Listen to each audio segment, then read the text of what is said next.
مولانا صاحب اگر ہم یہ مان لیتے ہیں کہ ہم زمین کی گردش کے حوالے سے بات کر رہے ہیں نا، تو زمین کی گردش جو ہے وہ اگر ہم مان لیتے ہیں کہ عقیدے کا معاملہ ہے، اور دراصل یہ قرآن میں لکھا ہوا ہے کہ عقیدے زمین کا جو ہے نہیں ہے، وہ عقیدے کا ساکن ہے. نہیں ہے، عقیدے کا نہیں ہے، یہ عقیدے کا مسئلہ نہیں ہے. لیکن آپ اس جب کو عقیدے کا قرآن مسئلہ، سے ریلیٹ کر رہے اگر ہیں نا کہ عقیدے کا قرآن میں ہوتا تو پھر لکھا تو میں ہوا ہے کہ کہتا زمین ساکن ہے.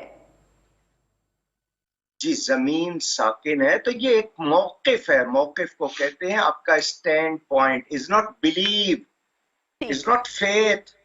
یہ اچھا عقیدہ ٹھیک ہے. نہیں ہے، یہ ایمان نہیں ہے، یہ ایک اسٹینڈ پوائنٹ ہے. اور اس پر وہ قرآن حدیث سے جو دلیلیں دے رہے ہیں، قرآن حدیث سے اس کا جواب دے دیا جائے. اچھا، آپ کے مطابق دراصل یہ قرآن میں لکھا ہوا ہے کہ زمین ساکن ہے، لیکن تب ایک اور سوال پیدا ہوتا ہے نا، وہ یہ کہ بہت سے مسلمان علماء جیسے ڈاکٹر ذاکر نائک ہو گئے، احمد دیدات، انجینئر محمد علی مرزا، مفتی اسد اللہ شہباز، یہ سب کہتے ہیں کہ زمین جو ہے وہ سورج کے گرد گردش کر رہی ہے. چونکہ یہ سب بھی جو ہیں وہ بڑے نامور علماء ہیں، نامور مسلمان ہیں، تو اس بات کا لازمی نتیجہ یہ ہے کہ جن آیات سے آپ نے یہ مطلب اخذ کیا کہ زمین ساکن ہے، انہی آیات کی دیگر علماء نے یہ تعویل کی کہ قرآن مجید کے مطابق زمین گردش کر رہی ہے. اس اعتبار سے دیکھا جائے تو ایسا لگتا ہے کہ زمین کی گردش پہ جو اختلاف ہے وہ قرآنی مسئلہ نہیں بلکہ فرقہ وارانہ مسئلہ ہے. یعنی کہ اب چونکہ اعلیٰ حضرت احمد رضا نے زمین کی حرکت کے رد میں کتاب لکھ دی ہے، لہٰذا ان کے ماننے والے فرقہ پرستی اور شخصیت پرستی کی وجہ سے یہ اصرار کرتے ہیں کہ زمین ساکن ہے. میں آپ سے مکمل اختلاف کرتا ہوں، ٹوٹلی اختلاف کرتا ہوں، اور آپ سے کہہ رہا ہوں کہ یہ فرقہ وارانہ مسئلہ نہیں. اور جتنے نام آپ نے لیے ان میں سے اعلیٰ حضرت کے پائے کا کوئی شخص نہیں ہے. علمی لحاظ سے ان لوگوں کا ان کے سامنے کوئی مقام نہیں ہے. یہ کوئی اختلافی بات نہیں ہے. ان کے جو ہے نا جو لیول ہے اس کو سامنے رکھے. یہ ہر طبقے میں لوگ ہوتے ہیں، سب کا ایک لیول نہیں ہوتا. ان میں سے کوئی اعلیٰ حضرت کے لیول کا بندہ ہے ہی نہیں. اور یہ ایک فرقہ وارانہ مسئلہ بھی نہیں ہے. میں خود اعلیٰ حضرت کے حوالے سے کہہ رہا ہوں کہ اس کے مقابل دلیلیں لائیے. دلیلیں ہوں گی اس معیار کی، ہم اس پر تسلیم کر لیں گے. اب آ جائیں وہ اعلیٰ حضرت کی اس مشہور زمانہ کتاب زمین ساکن ہے جو 1920 میں انہوں نے لکھی، اور آج بریلوی علماء اس کا دفاع کر کے امت کو یہ بتا رہے ہیں کہ اگر آپ نے زمین کو ساکن نہ مانا تو آپ قرآن کے خلاف ہو جائیں گے. اور صرف بریلوی اس میں سنگل آؤٹ نہیں ہے، دیوبندیوں کا بھی یہی عقیدہ ہے. یہی عقیدہ جو ہے وہ اہل حدیث کا بھی ہے. اہل حدیث کے سلفی سعودی عرب کے علماء کے باقاعدہ فتوے ریٹن میں چھپے ہوئے ہیں، ان کی تقریریں رکھی ہوئی ہیں یوٹیوب کے اوپر، کہ جس میں وہ بتا رہے ہیں کہ بھی زمین ساکن ہے، قرآن یہی بتاتا ہے. تو ان کے جو مین دلائل ہیں نا وہ میں ڈسکس کرتا ہوں، جس کے اوپر پوری کتاب کھڑی ہے، تو آپ کو سمجھ آ جائے گا کہ انہوں نے غلطی کہاں پر کھائی ہے. انہوں نے عقلی دلائل بھی دیے ہیں، نقلی دلائل بھی دیے ہیں. یعنی نقلی دلائل سے مراد قرآن و سنت کی نقل سے جو آئے ہیں. یہ پنجابی والی نقل نہیں ہے کی پھر کہنا ہے گستاخی ہو گئی ہے، تو یہ نقل دوسری ہے. جو نقل ہوئے ہیں دلائل، اس میں انہوں نے جو بنیادی دلیل جس کو اپنے کتاب کی ہیڈنگ کے طور پر بھی پیش کیا، انہوں نے پہلے پیج کے اوپر دباچے کے سٹارٹ میں جس کو ہیڈنگ بنایا ہے اور جس کے اوپر پورے کا پورا مقدمہ کھڑا ہے، وہ آیت ہے سورہ فاطر کی آیت نمبر 41. اعوذ باللہ من الشیطان الرجیم. یہ پارہ نمبر 22 کے اندر سورہ فاطر ہے، آلموسٹ اس کے اینڈ پہ جا کے آتی ہے. ان اللہ یمسک السماوات والارض ان تزولا، بے شک اللہ ہی نے تھام رکھا ہے آسمانوں اور زمین کو کہ کہیں ٹل نہ جائیں، زوال پذیر نہ ہو جائیں، اپنی جگہ سے ہل نہ جائیں. وَلَا إِن زَالَتَا إِنْ أَمْسَكَهُمَا مِنْ أَحَدٍ مِّن بَعْدِهِ، اور اگر یہ اپنی اس جگہ سے ہل جائیں تو کوئی ایک بھی ایسا نہیں ہے کہ جو ان کو تھام سکے اس کے بعد اپنی پوزیشن پہ واپس لا سکے. اِنَّهُ كَانَ حَلِيمًا غَفُورًا، بے شک وہ یعنی اللہ بردبار ہے اور معاف کرنے والا ہے. یعنی وہ اس کی بردباری ہے، شرک ہوتے دیکھ رہا ہے، اور حلم ہے اس کے اندر، وہ ڈھیل دیتا ہے کہ شاید لوگ اس کی طرف پلٹ آئیں. وہ کہتے ہیں یہ جو الفاظ ہیں نا یمسکو، اس سے مراد ہے کہ اللہ تعالیٰ نے ان کو ایک جگہ روکا ہوا ہے. اس کا مطلب بالکل یہ نہیں ہے. اگر آپ یہ مطلب نکالنا شروع کریں گے تو پھر آپ کے لیے پرابلم کھڑی ہو جائے گی. سورۃ الملک تو سارے ہی پڑھتے ہیں نا جی رات کو سونے سے پہلے، یہ تو ہمارے وظائف میں سے ہے نا. سورۃ الملک میں ایک آیت آتی ہے پرندوں کے حوالے سے، آیت نمبر ہے 19، اولم یروا الی الطیر فوقہم صافات ویقبضن، کیا تم لوگوں نے اپنے سروں کے اوپر پرندے نہیں دیکھے جو پر پھیلاتے ہیں اور سمیٹتے ہیں؟ ما یمسکہن الا الرحمن، وہی الفاظ آگے، یمسکو، ان کو نہیں تھام رکھا مگر رحمان نے، انہ بکل شیء بصیر، بے شک اللہ تعالیٰ ہر چیز کو دیکھنے والا ہے۔ تو یہ اللہ نے جو آسمان کے اندر پرندے تھامے ہوئے ہیں، تو اس کا کیا مطلب ہے؟ پرندے آگے پیچھے نہیں جاتے ہیں، الفاظ وہ یہ یمسکو، اس کا مطلب یہ ہے کہ وہ اللہ تعالیٰ نے ان میں یہ کمپیٹنسی پیدا کی ہے کہ وہ اپنے آپ کو بیلنس رکھتے ہیں، یعنی وہ اڑتے ہوئے چلتے بھی رہتے ہیں، آگے پیچھے بھی جاتے ہیں۔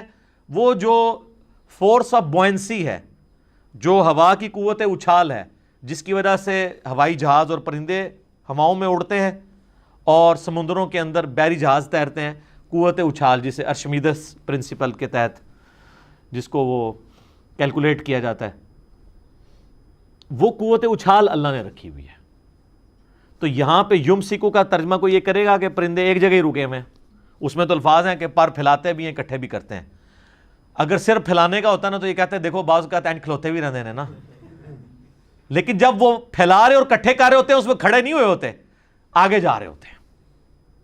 جس طرح ٹرین ہے، ٹرین کو اپنے اس محور میں رکھنے کے لیے دو پٹریاں ہیں اور اس میں ان کے جو پہیے ہیں اس کا ایکسٹینڈڈ پورشن ہے، اور اگر سپیڈ سے وہ کسی کارنر سے گزرے گول دائرے سے تو وہ بعض کا سینٹریفیوگل فورس اتنی ہو جاتی ہے کہ وہ پٹری سے ہی اتر جاتی ہے۔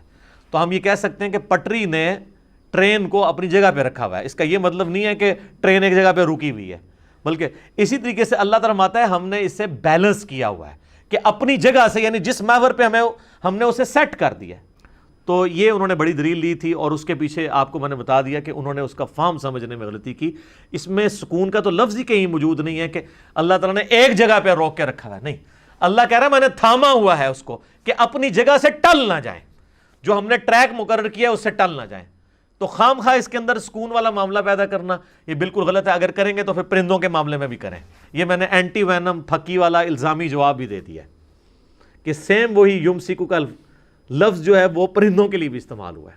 اسی طریقے سے قرآن حکیم میں جو ہے کہ ہم نے پہاڑوں کو میخیں بنایا ہے کہ زمین ڈولے نہ، تو وہ زمین کو بیلنس کرنے کے لیے ڈائنامک بیلنسنگ ہے اس کی۔ جیسے آپ کبھی ویل کی بیلنسنگ کرواتے ہیں تو ویٹ ایڈ کرتے ہیں، کوئی چیز گھوم رہی ہو نا تو اس میں بہت تیزی سے ارتعاش پیدا ہوتا ہے، اگر ذرا سی بھی وہ امبیلنس ہو تو وہ بیلنس کرتے ہیں ویٹ ایڈ کر کے۔ تو زمین پہ یہ ویٹس مختلف جگہ پہ اللہ تعالیٰ نے ایڈ کی ہیں پہاڑوں کی شکل میں۔ اس کی ڈائنامک بیلنسنگ ہے، نہ کہ اسٹیٹک بیلنسنگ۔ اچھا، اعلیٰ حضرت اس کتاب میں نا آپ کو پتہ ہے یہ مین جو بندہ ہے نا کوپرنیکس ہے، جس نے یہ سارا سیٹلائٹس کے اوپر پوری ورکنگ کی، اس کے بعد کیپلر اور پھر گلیلیو اور پھر نیوٹن، یہ چار بڑے بندے ہیں۔ تو اعلیٰ حضرت نے نا اس میں لکھا ہے اپنی کتاب کے اندر، کوپرنیکس کی بدعت ضلالہ، وہ لوگ جو بدعت کو مانتے ہی کوئی نہیں ہے، جن کے اپنے اعمال کے اندر میں نے کہا چلو بدعت ضلالہ کا لفظ تو انہوں نے یوز کیا ہے، اور اس طریقے سے آئنسٹائن کو بھی انہوں نے برا بلا کہا۔ بہرحال ایک پازیٹیو چیز ہے کہ انہوں نے امام غزالی والا مسئلہ حل کر دیا۔ امام غزالی نے کیمیائے سعادت میں لکھا تھا کہ سورج زمین سے 160 گنا بڑا ہے، اور اعلیٰ حضرت نے اپنی کتاب زمین ساکن ہے میں لکھا ہے کہ سورج زمین سے 13 لاکھ گنا بڑا ہے۔ ایک بات وہ مان گئے کہ بزرگوں کے پاس جو علم سائنس تھا وہ کمزور تھا، اور ظاہر اعلیٰ حضرت نے خود کوئی انوینشن نہیں کی ہے، ہمارے فلکیات کی چیز انہوں نے کوٹ کی ہے۔ پھر وہ اعلیٰ حضرت اس میں کہتے ہیں کہ جب یہ 13 لاکھ گنا بڑا ہے تو اور گریویٹیشنل فورس بھی ایگزسٹ کرتی ہے، تو اگر سورج کے گرد زمین چکر کاٹ رہی ہوتی ہے، عقلی دلیل وہ دے رہے ہیں، تو 13 لاکھ بندے اگر ایک طرف کھڑے ہوں اور ایک بندہ ایک طرف ہو تو 13 لاکھ بندے اس ایک بندے کو گھسیٹ نہیں لیں گے اپنی طرف۔ تو کہتے ہیں کب سے یہ زمین جو ہے نا سورج کے اندر جا کے گر کے ختم ہو گئی ہوتی ہے اگر ہم آپ کی یہ والی بات مان لیں کہ اس کے گرد روٹیٹ کر رہی ہے قوت کشش ثقل گریویٹیشنل فورس کی وجہ سے۔ تو اس کا سائنٹیفک آنسر یہ ہے، اعلیٰ حضرت کے ماننے والوں کو ہی دے سکتے ہیں، ظاہر ہے وہ تو اللہ کے پاس جا چکے ہیں، کہ صرف سینٹریپیٹل فورس نہیں ہوتی ہے، سینٹریفیوگل فورس بھی ہوتی ہے، اور یہ دونوں فورسز جب بیلنس ہوتی ہیں نا پھر کوئی چیز کسی دوسری چیز کے گرد روٹیٹ کرتی ہے۔ تو وہ جو زمین جا کے سورج میں گر نہیں جاتی وہ اس وجہ سے کہ زمین کو اللہ نے رفتار اتنی دی ہے گھومنے کی کہ وہ رفتار سینٹریفیوگل فورس، وہ فورس جو سینٹر سے آپ کو دور کی طرف لے کے جاتی ہے، وہ اتنی فورس ہے کہ اس کو اندر گرنے سے روکتی ہے. اور اس کو آپ آبزرو کریں گے موت کے کنویں کے اندر. موٹر سائیکل جب سپیڈ میں گھومتا ہے تو وہ موت کا کنواں جو سرکس میں ہوتا ہے تو وہ اس کے اوپر تک آ جاتا ہے، تو بیچ میں کیوں نہیں گرتا؟ اپنی سپیڈ کی وجہ سے. لیکن اگر تھوڑا سا اوپر چلے گا تو باہر جا کے ضرور گر جائے گا. تو زمین کی بھی ذرا سی فورس ڈسٹرب ہوتی تو زمین سورج کو چھوڑ کے بھاگ جاتی، اور ذرا سی کم ہوتی تو سورج کے اندر گر کے فنا ہو جاتی. یہ اللہ نے بیلنس کیا جی. اللہ اکبر کبیرہ والحمدللہ کثیرہ وسبحان اللہ بکرۃ واصیلا. تو زمین کو جو اللہ نے سپیڈ دی ہے نا سورج کے گرد 30 کلومیٹر ایک سیکنڈ میں، یہ سپیڈ اس کو مجبور کرتی ہے کہ سورج سے دور بھاگے.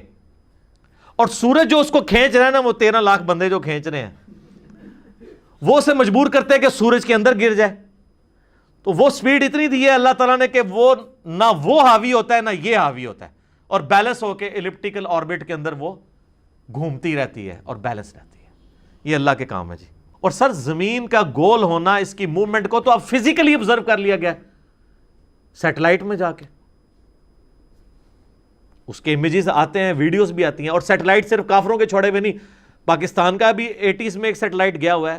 دنیا میں کتنے مسلمان ممالک ہیں جن کے سیٹلائٹ اس وقت فضا کے اندر موجود ہیں، جو زمین کو گھومتا ہوا، جس میں سے آپ دیکھ سکتے ہیں اس کا گول ہونا بھی، اور لائیو ویڈیوز پڑی ہوئی ہیں.